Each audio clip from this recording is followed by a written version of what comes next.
you might describe as brief. Still, every season brought its change of leaf.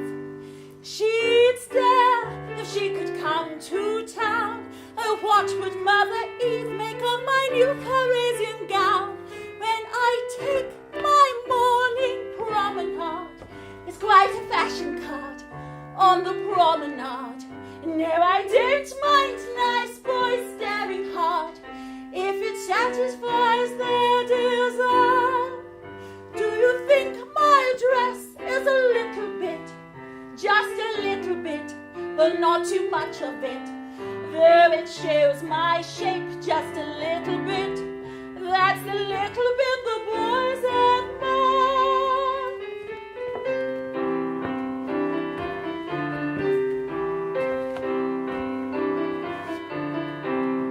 Fancy the girls in the prehistoric days. Each wore a buckskin covering her fur skin. Lately Salome has charmed us, to be sure, wearing some rosy beads and not much more. Fancy my dressing like that too. The Daily Mirror man would surely want an interview. When I take my morning promenade, quite a fashion card on the promenade. No, I don't mind nice boys staring hard if it satisfies their desire. Do you think my dress is a little bit, just a little bit, but not too much of it? Though it shows my shape just a little bit, that's a little bit the boys admire.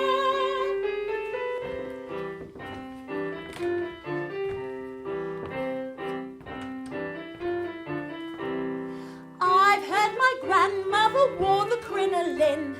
Then came the bustle, oh, it was a tussle. Women were tied up and loaded up with dress. Now fashion plays decree we must wear less.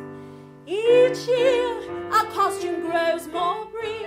I wonder when we'll get back to that good old-fashioned leaf. When I take my morning promenade, it's quite a fashion card on the promenade. No, I don't mind nice boys staring hard if it satisfies their desire. Do you think my dress is a little bit, just a little bit, but not too much of it? Though it shows my shape just a little bit, that's a little bit the boys admire.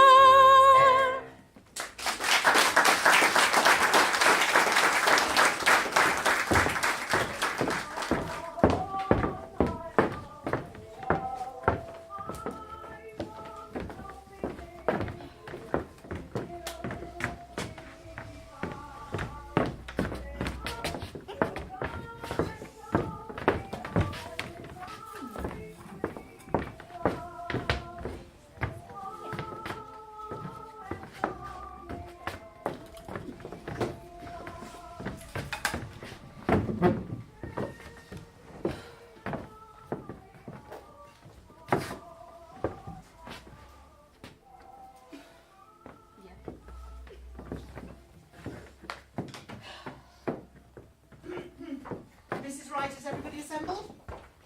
Yes, Madam Clapham. The girls. Please continue to work whilst you listen to me.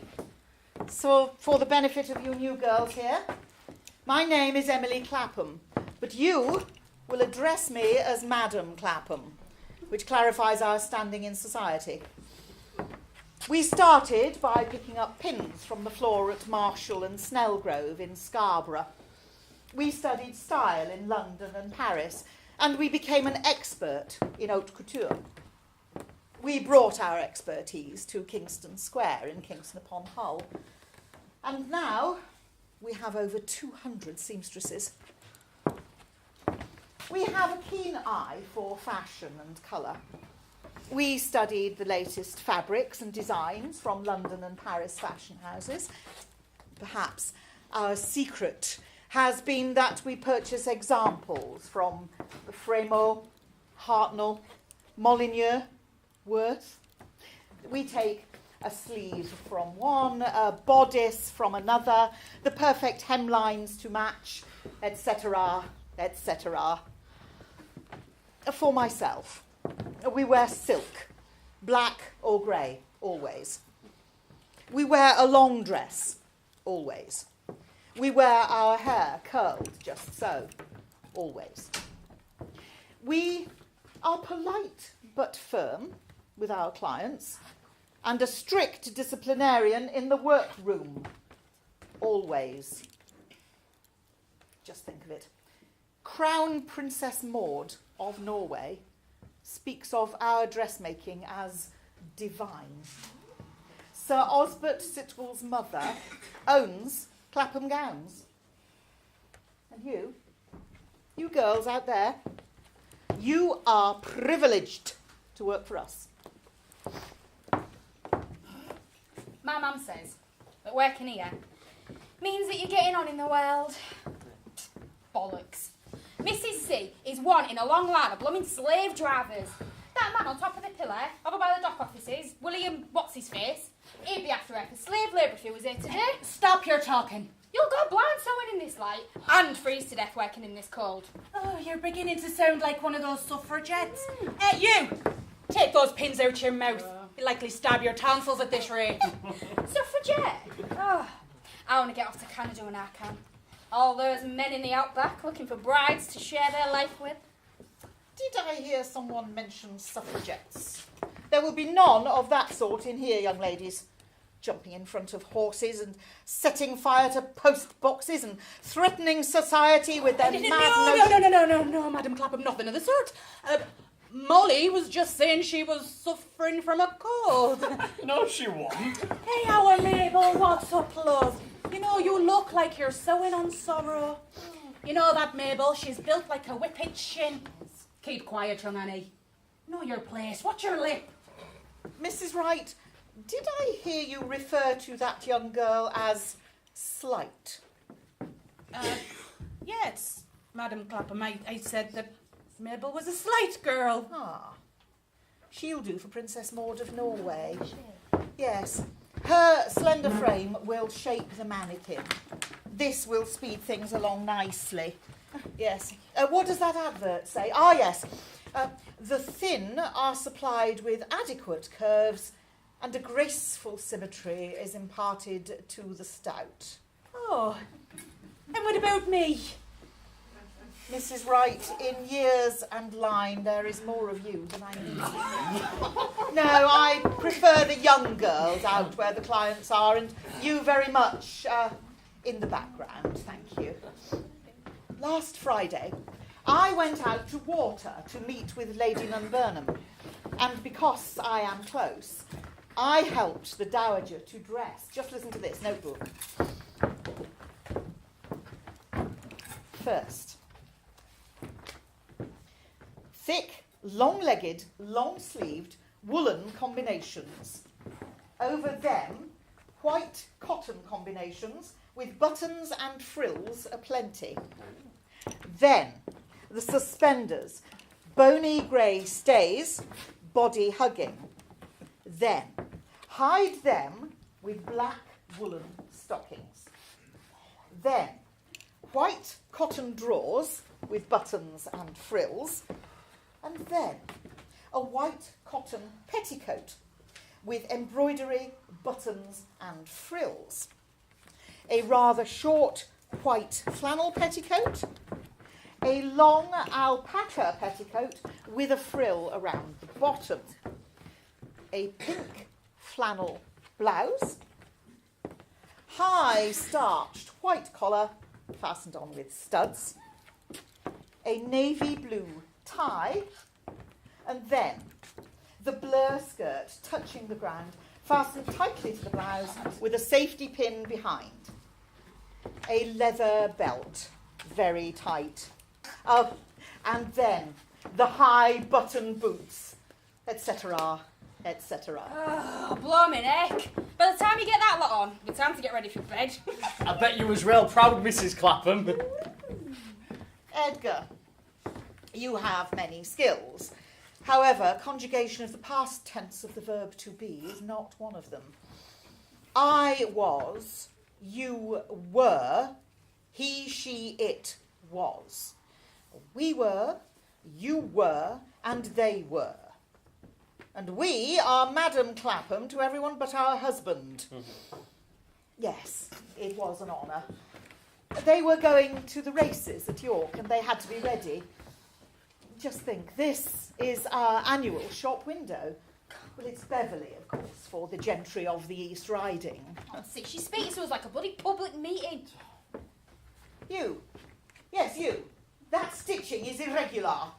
And you.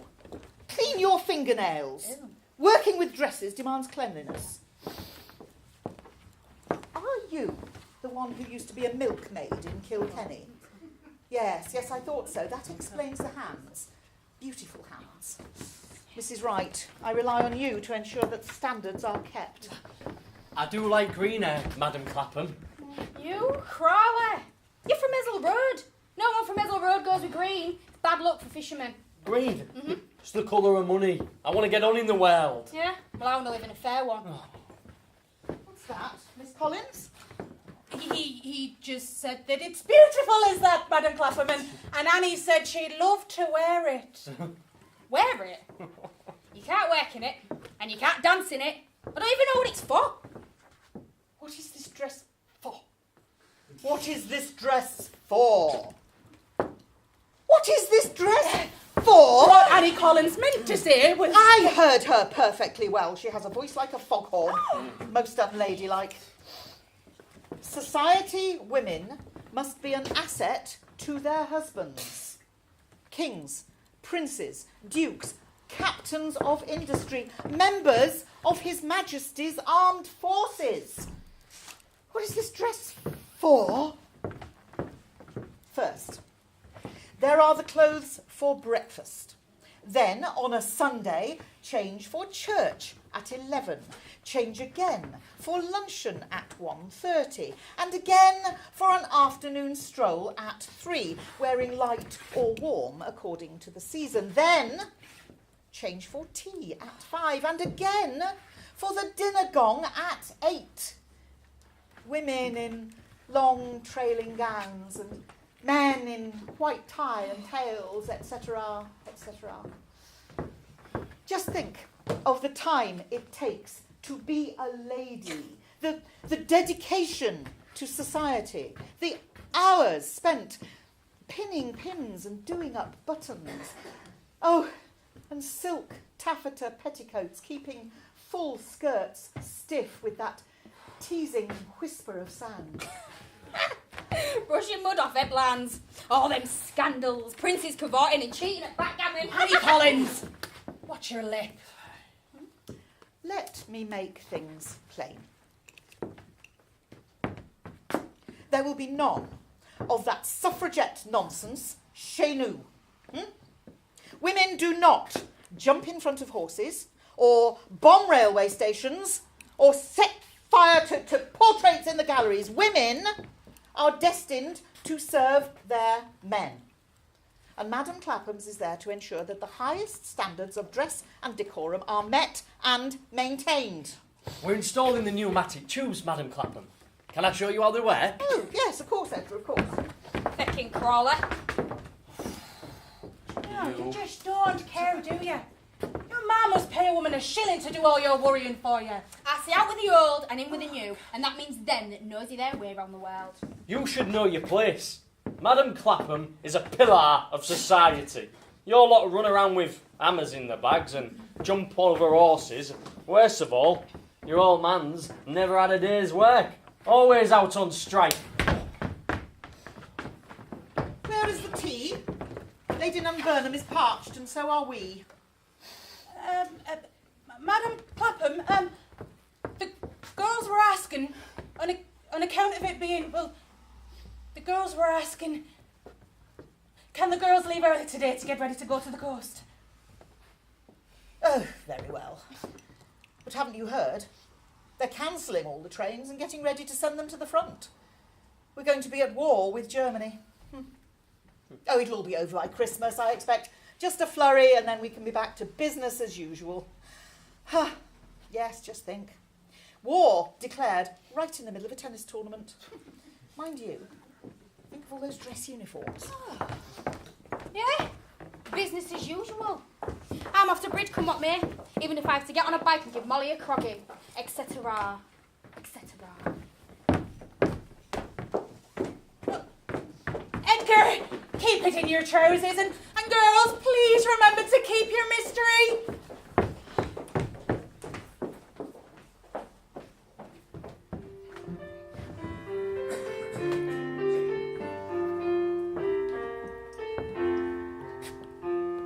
When you come to the end of a perfect day and you sit alone with your thoughts, and the wind chimes clear like a carol gay, and the joy that the day has brought, do you think at the end of a perfect day what it means to a tired heart when the sun goes down with its flaming rays and the new hearts have to part? 'Cause memory has painted a perfect day with colors that never fade.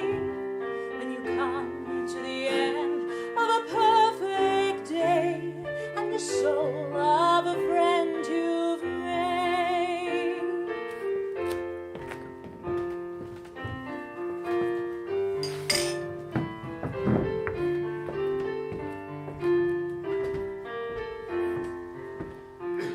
When you come to the end of a perfect day and you sit alone with your thoughts, and the wind rings out like a carol gay, and the joy that the day has brought, do you think at the end of a perfect day what it means to a tired heart when the sun goes down with its flaming rays and the new friends have to part?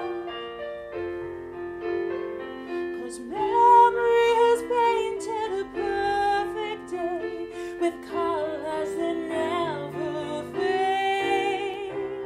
Do you think at the end of a perfect day of the soul of a friend you've made?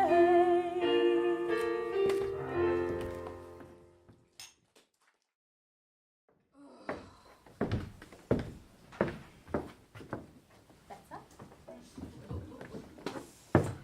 Well, we're back here. War's over. Back with the old bed. Munitions factories are winding down. It's quiet on the timber yards and the fish stocks. And what work there is has to go back to the men. Trade unions are making sure of that, at the expense of us women. They call us vampires. Mind you, you women are superfluous. Not many men left. We have the pick of the crop. Pick of the crop. You'll be scraping the barrel. That was the same after the war. It all felt very queer, as if your elastic has gone and your drawers are at your ankles. The big thing was us women. We were all changed. Except Mrs. C. She was still full of airs and graces, long skirts and them blooming corsets. They wear Coco Chanel trousers down at the Wellington Rooms these days. We have the vote. It's time to ask for our jobs back and equal pay. Equal pay? You women should know your place. Cheap cosmetics. Used to drive Mrs. C mad. Bobbed hairstyles. You know, they even played football, like the men. They used to wear shorts, jerseys and leather boots, just like the men. So they say. Women should be proud to wear what's in these mannequins. Women were never the same again. I mean, all that make, do and mend among the gentry during the war didn't help. I worked at Smith and Nephew, making bandages. We were rushed off our feet.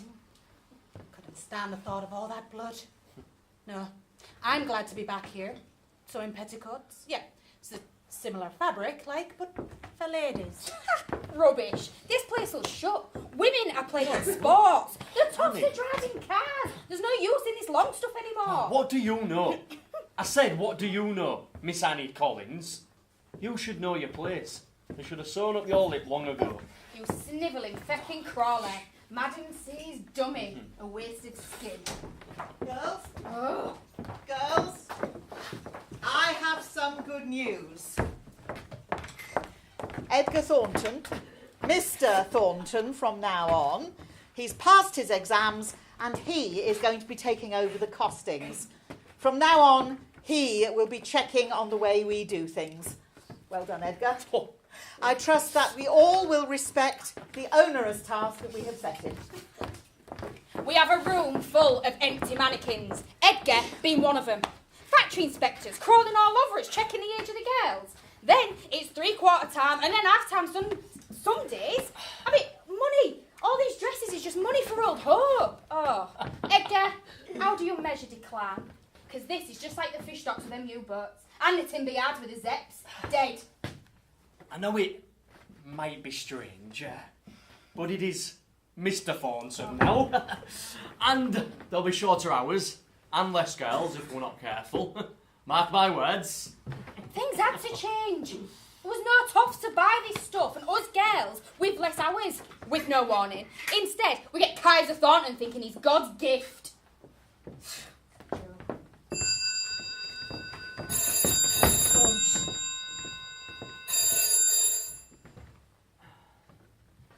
Madam Clapham! Madam Clapham! Yes.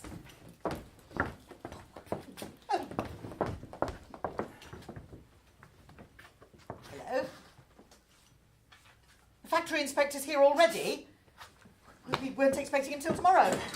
Mrs. Wright, the young girls must be hidden away in the wardrobes immediately. Go on, shoo. The factory inspector must not see them here. Go down to Mrs. Norris in coat and sleeve and Mrs. Faulkner in the bodice room. All of the young girls must be in the cupboards out of sight. Oh, how do you work these speaking tubes? Well, one thing's for sure, these dresses are the only thing that are protecting us against them howling winds coming up through them floorboards. It's bitter. Dear Mr. Factory Inspector! Oh, panic over, girls. It was not the factory inspector, it was the vicar. You can tell all the girls to come out the cupboards.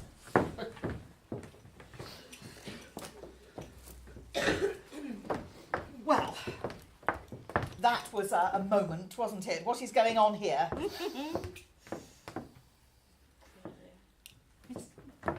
Madam Clapham, I don't want to bother you, but we've had a telegram from Princess Maud. Of Norway? What did she say? She's cancelled the season. I don't understand. No dresses needed. And? Oh, God, how do I put this? Lady Chedwin has also cancelled the season. She wants to make do and mend, and the girls are asking questions. What about, Mrs. Wright? They're hours, Madam Clapham. I mean, we're having to cope with less hours these days, what with short time on the docks and fishing being slow. I mean, we're having to spend more time down at the pawn shop and buy things on tick now than we ever had to. On tick? Well, that is not my problem. Are these young girls questioning my judgment? Madam Clapham's will once again grace the salons of Paris. You mark my words. Things will pick up. Mark my words.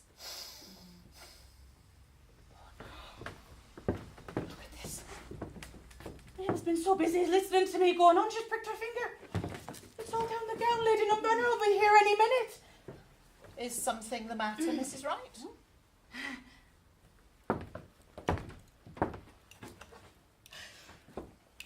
Girls, stop what you are doing immediately and masticate.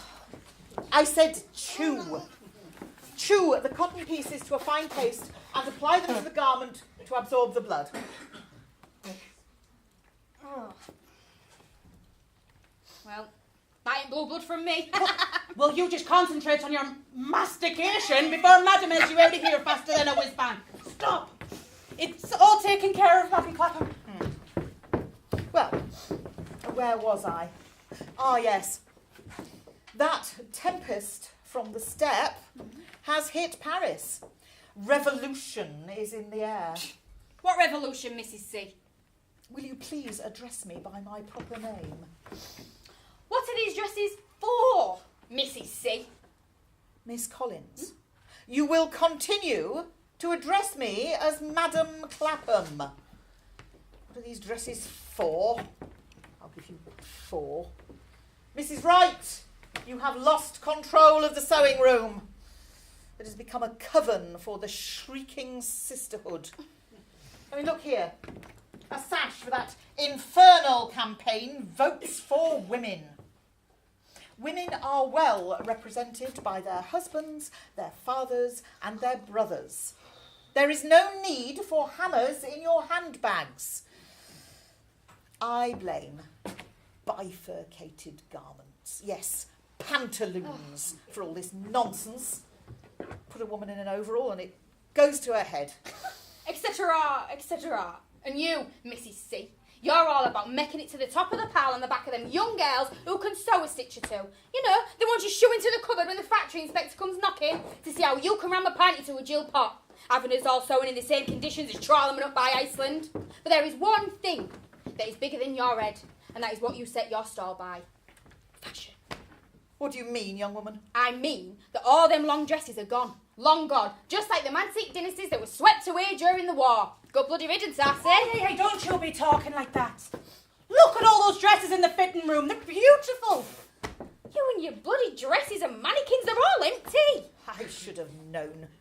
I should never have taken you back after the armistice. You young women, you're all so full of yourselves. I mean, take you, Molly. You're what, about 14-ish?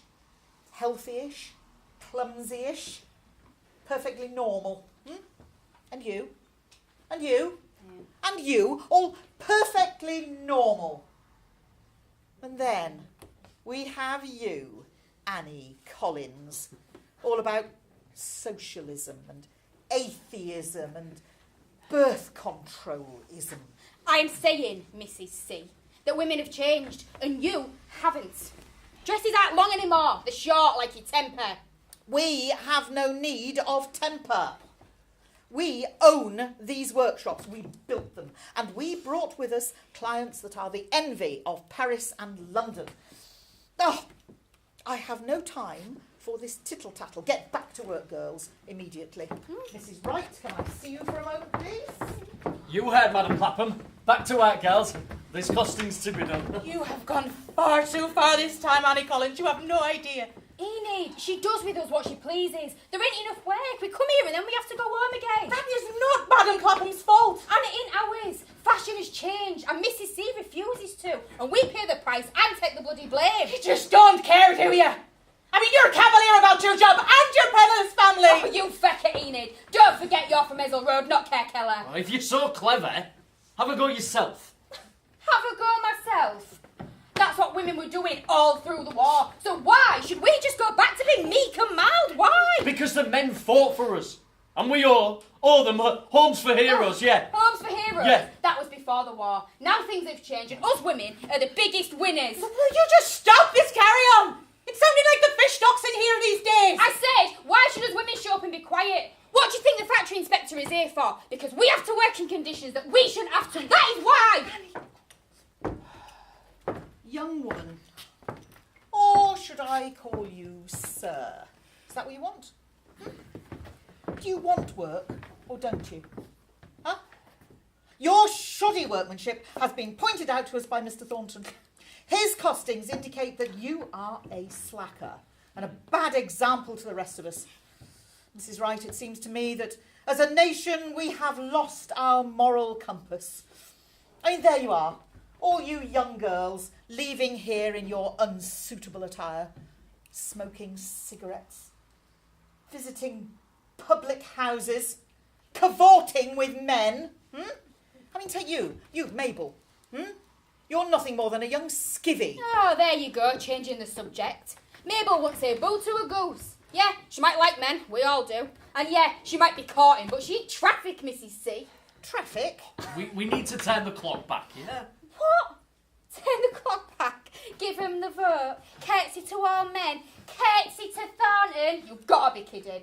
His mum fastens the buttons on his shirt every morning and ties his tie and shoelaces. He wasn't even worth a white feather on account of his bad chest. Collins, that is quite enough. It's time for you to leave. I have no need of your lip any longer. Gladly, Mrs. C. It'll be a pleasure to walk out that door and slam it shut behind me. It'll seal you into your own little world, a world that has gone, Mrs. C.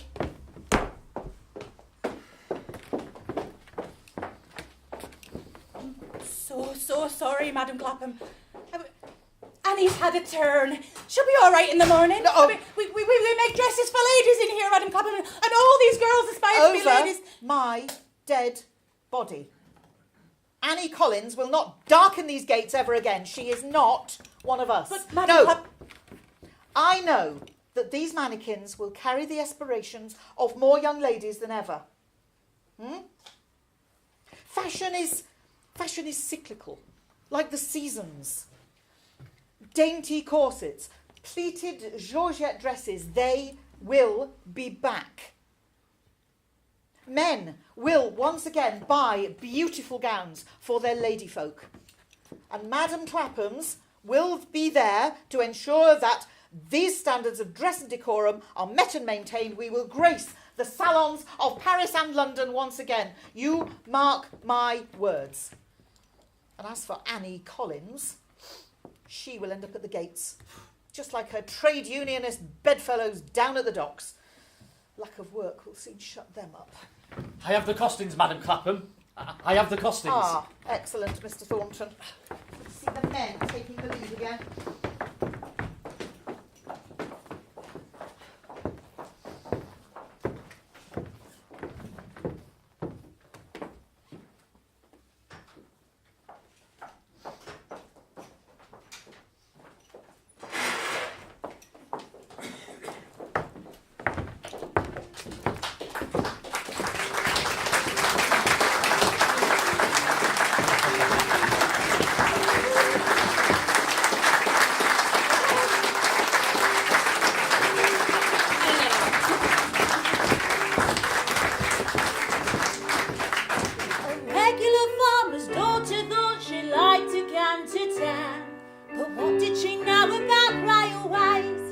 She jumped upon the engine, but the stoker pushed her down.